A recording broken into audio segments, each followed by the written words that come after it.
கெட்ட நினைவுகளை அகற்ற ஆழ்ந்த தூக்கம் மிகவும் அவசியம் என்று யூகேவில் நடைபெற்ற ஆராய்ச்சி ஒன்று தெரிவிக்கிறது. இது தொடர்பில் கருத்துரைத்த கோகிலாபென் திருபாய் அம்பானி மருத்துவமனையைச் சேர்ந்த மனநல மருத்துவர் டாக்டர் பார்த் நக்டா, தூக்கத்தின் போது நமது நினைவுகள் ஒருநிலைப்படுவது மட்டுமல்லாமல் நமது உணர்வு பூர்வமான எண்ணங்களின் மறு ஆய்வு நடக்கிறது. இது எதிர்மறை நினைவுகளின் தாக்கத்தையும் காலப்போக்கில் குறைத்து விடுகிறது என்று அவர் கூறினார்.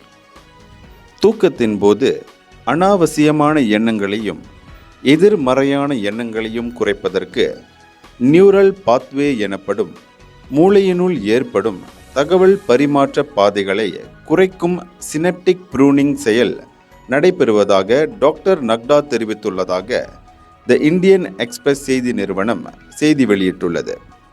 இந்தியர்களின் இதய குரல் மக்களோசை.